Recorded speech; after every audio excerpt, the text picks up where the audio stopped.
Hi guys, welcome back to my channel. मैं सुजाता जौहरी आप लोगों का अपने यूट्यूब चैनल पर स्वागत करती हूँ। तो प्लीज़ आप लोग जो भी मेरे चैनल को लाइक एवं सब्सक्राइब नहीं किए होंगे वो लोग लाइक एवं सब्सक्राइब कर दीजिएगा और बेल आइकन बटन पे प्रेस कर दीजिएगा ताकि मेरा नोटिफिकेशन आप लोगों तक पहुँच सके। तो आइए आज हम लोग जानते हैं कि हमें साधारण विधि से अपने घर में प्रत्येक महीने की पूर्णिमा को कैसे पूजा करनी चाहिए। तो जैसे कि बहुत लोग पंडित जी को बुला करके पूजा करवाते हैं और हम साधारण विधि से हर पूर्णिमा को अपने से भी पूजा कर सकते हैं। तो इस तरह से मैं प्रत्येक पूर्णिमा को पूजा करती हूँ, आप लोग भी करिएगा। तो देखिए, सबसे पहले हमें अपने घर में ही जो गणेश लक्ष्मी जी हैं उन्हें रख लेना है और फिर हमें सबसे पहले गणपति भगवान की पूजा करनी है। उन्हें पहले आचमनी करा देना है, उसके बाद से हमें चंदन और सिंदूर लगा देना है, फिर हमें फूल चढ़ा देना है और आपके घर में जो भी सामग्री होगी आप उससे पूजा कर सकते हैं। तो इस तरह से हमें एक पान का पत्ता, लौंग, सुपारी, इलायची भी चढ़ा देना है गणेश जी को और एक जनेऊ पहना देना है। उसके बाद से हमें शालिग्राम भगवान जी की, अगर आपके घर में शालिग्राम भगवान और लड्डू गोपाल दोनों ही हैं तो आप शालिग्राम भगवान को ही रखकर सत्यनारायण भगवान की पूजा करिएगा। और यदि शालिग्राम भगवान जी नहीं है तो आप अपने लड्डू गोपाल को रख के पूजा करिएगा। तो सबसे पहले देखिए, शालिग्राम भगवान जी को हमें पंचामृत बना करके उसमें हमें स्नान करा लेना होता है और स्नान कराने के बाद से उन्हें हमें उनके आसन पे बिठा देना है इस तरह से। उसके बाद से उनकी पूजा करनी है। तो ये देखिए, पंचामृत में स्नान करने के बाद अब ये चनामृत बन गया। तो इस तरह से हमें पंचामृत स्नान तो ज़रूर ही कराना चाहिए।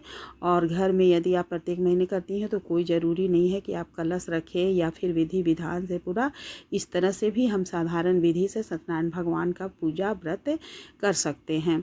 तो उसके बाद से हमें शालिग्राम भगवान जी को चंदन लगा देना है, टीका लगा देना है, एक जनेऊ पहना दीजिएगा। उसके बाद से जो भी माला है उसे पहना दीजिए, वस्त्र स्वरूप आप रक्षा सूत्र लगा दीजिए और फिर हमें उन्हें फूल चढ़ा दीजिए। फूल चढ़ाने के बाद से हमें आपके पास आपके घर में जो भी सामान उपस्थित हो आप उससे पूजा करिएगा। जैसे कि रोड़ी, अबीर, गुलाल, सिंदूर है तो आप चढ़ाइए और यदि नहीं है तो आप सिर्फ चंदन लगाकर भी पूजा कर सकती हैं। तो इस तरह से साधारण विधि से हमें, और यदि है सामग्री तो आप सब कुछ चढ़ा दीजिए इस तरह से। और हमें इस तरह से उन्हें शालिग्राम भगवान जी की पूजा करनी चाहिए। सब चीज़, रोड़ी, अबीर, गुलाल सब चढ़ाने के बाद से एक तुलसी दल चढ़ा देना है, क्योंकि शालिग्राम भगवान को तुलसी दल, तुलसी मंजरी बहुत ही प्रिय है, हमेशा होना चाहिए। फिर धूप दीप दिखा देना चाहिए, एक धूप और एक दीपक भी जला दी। तो इसमें गणेश भगवान का और शालिग्राम भगवान जी का दोनों लोग का हो गया। और इस तरह से हमें आचमनी कर देना चाहिए। उसके बाद से यदि आप फल आप जो भी आपके पास सामान हो, कोई भी सामग्री ना हो तो आपके पूजा रूम में जो भी भोग प्रसाद रहता होगा आप उससे भी पूजा कर सकती हैं। और नहीं तो इस तरह से फल तो सभी के घर में हमेशा ही आते रहता है, तो इस तरह से फल और मीठा अगर कुछ नहीं है तो आप मीठा के नाम पर मिश्री, चीनी, गुड़ कुछ भी रख दीजिए और फिर कुछ दक्षिणा चढ़ा दीजिए इस तरह से। और उसके बाद से हमें, यदि आपके घर में लड्डू गोपाल जी हैं तो आप उन्हें भी रख दीजिए वहीं पे और उनकी भी पूजा कर दीजिए। उनकी पूजा तो प्रतिदिन घर में होती ही है। जिनके घर में लड्डू गोपाल है वो तो प्रतिदिन उन्हें स्नान करा करके पूजा करते ही हैं।